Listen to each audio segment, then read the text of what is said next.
Kita ulang kembali sejumlah berita pilihan dari Bali.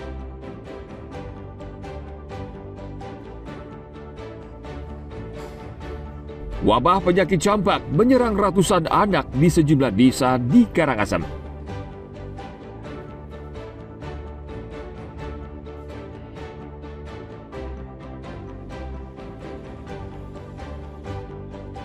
Polda Bali masih terus mengusut kasus unjuk rasa anarkistis yang terjadi beberapa waktu lalu.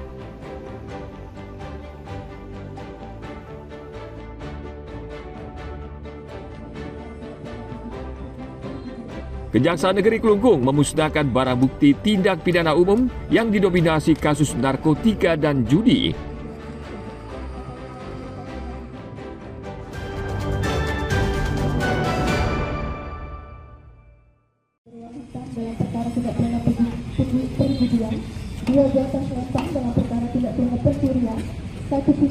Penyidik Kejaksaan Negeri Klungkung akhir pekan lalu memusnahkan barang bukti tindak pidana umum di kantor Kejaksaan Negeri di Jalan Gajah Mada, Klungkung. Proses pemusnahan barang bukti juga disaksikan Bupati Klungkung, Kapolres Klungkung dan Dandim 1610, serta Ketua Pengadilan dan Ketua Badan Narkotika Nasional Klungkung. Barang bukti yang dimusnahkan antara lain alat perjudian dan sabu-sabu seberat 64 gram. Barang bukti sabu-sabu ini berasal dari 13 kasus yang terungkap sejak awal bulan Januari tahun ini di wilayah hukum Kejari Klungkung yang juga mencakup 3 kepulauan Nusa Penida. Kepala Kejaksaan Negeri Klungkung Iwayan Suwardi mengatakan pemusnahan barang bukti ini untuk memastikan barang bukti perkara pidana tidak disalahgunakan. Nah, ini adalah tugas akhir dalam proses penuntutan barang itu, barang bukti yang dirampas untuk negara yang harus dimusnahkan. Yang dominan narkotika, ada dari 13 perkara dengan berat 85,72 gram bruto, netonya 74,74 neto. Yang lainnya pencurian dan apa lagi satu tuh perjudian, perjudian betul-betul. Ya nikah. Ini kasusnya dari 2025 saja. Untuk menekan peredaran narkoba, Polres Klungkung, Kejari Klungkung, BNN Kabupaten dan Rutan Kelas 2B Klungkung berkomitmen untuk menekan peredaran dan penyalahgunaan narkotika. Tim Liputan melaporkan dari Klungkung. Karena itu kita juga akan gunakan kebenaran yang ada di pasar seni. Pedagang Pasar Ubud sepakat berjualan sementara di Gedung Barat bersama pedagang lainnya hingga renovasi Gedung Timur selesai. Sebagian lagi memanfaatkan Jabapura Melanting. Ada 321 pedagang di Gedung Timur yang nasibnya terkatung-katung akibat Gedung Timur yang mereka tempati terbakar pada 17 Agustus tahun lalu. Selama proses renovasi mereka bingung untuk berjualan karena tidak ada lahan. Para pedagang akhirnya sepakat bergabung bersama pedagang lainnya di Gedung Barat hingga renovasi selesai. Bahkan pedagang juga sepakat berjualan secara bergantian bila dalam keadaan mendesak. Akan dimanfaatkan untuk menampung bahan bangunan dan peralatan kerja proyek renovasi.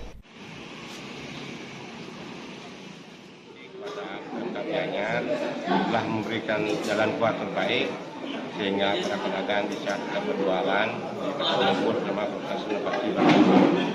Kita sudah dikasih solusi yang terbaik, mereka tetap bisa berjualan walaupun depannya terbatas, mungkin berkecil tidak masalah, yang penting mata pencarian kita tetap jalan. Lokasinya?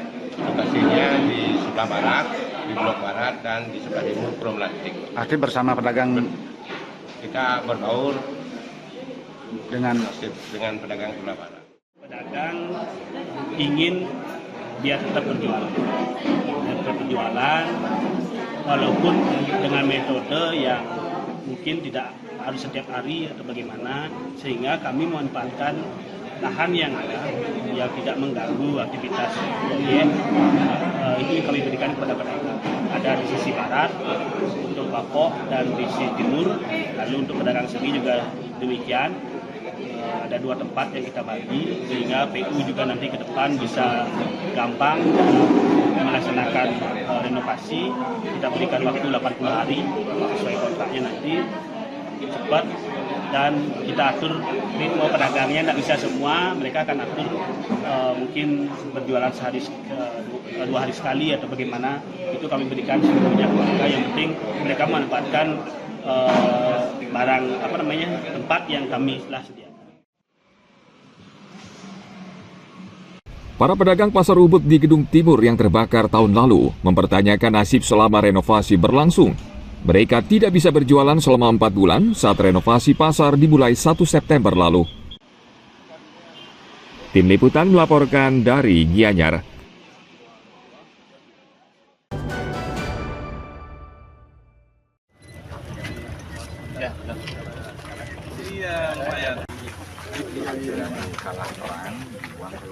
Di sela-sela kunjungan kerja ke Bali, akhir pekan lalu Menteri Kebudayaan Fadly John menyempatkan diri bertemu tokoh seniman di Kabupaten Tabanan. Pertemuan berlangsung di Gedung Mario Tabanan.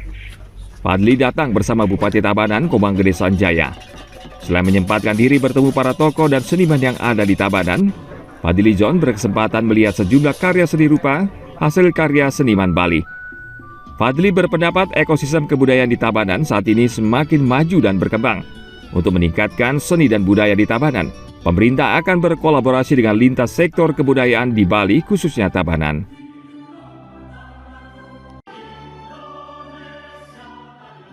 Tadi sudah berdiskusi juga dengan pengungsir, dengan Pak Bupati, dengan Wakil Bupati, dan tokoh-tokoh seniman budayawan, Pak Samargantang, Pak Nurate, dan juga menyaksikan pameran seni rupa yang luar biasa dari para perupa Tabanan. Saya juga tadi sudah menyaksikan di tempatnya Pak Nurate pertunjukan tari-tarian baik kreasi baru maupun yang karya merupakan Ketut Maria. Mudah-mudahan ekosistem budaya di Tabanan ini semakin maju dan kita tentu akan berkolaborasi bekerja sama ke depan dalam beberapa bidang atau sektor kebudayaan.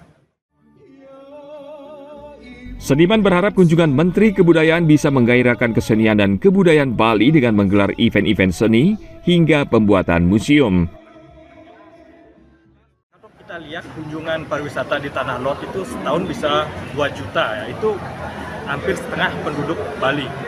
Nah, kalau kita buat ruangan yang permanen untuk pameran kesan di Bali, ini untuk mewakili Indonesia, ini jendela seni dan kebudayaan di Indonesia, siapa tahu kita punya event besar seperti Art Basel yang diadakan di Hong Kong, seperti Art Basel yang diadakan di Miami, dan negara tetangga kita ada Art SG dan Art Singapura itu, dan di Jogja ada Art Jog, di Jakarta ada Art Jakarta, dan Surabaya ada Art Sub, dan di Jerman ada Documenta, begitu di Italia ada Venice Biennale. Kenapa tidak? Kini Bali punya ruang yang besar untuk menampung seni dan kebudayaan. Sangat banyak sekali potensi di Tabanan di sini berupa yang nasional ataupun pematung-pematung nasional seperti Pak Nuarte adalah lahir di Tabanan. Semoga untuk kali ini bisa Bapak Menteri memberi perhatian lebih dan kalau bisa mungkin mendirikan museum atau galeri untuk mewadahi para seniman yang berkarya. Menteri Kebudayaan Fadly John berkunjung ke Denpasar, Bali untuk membuka konferensi budaya International Culture, Heritage, Art, Narrative, Diplomacy, and Innovation atau yang disingkat CANDI. Forum ini mengundang perwakilan dari 40 negara. Tim Liputan melaporkan dari Tabanan.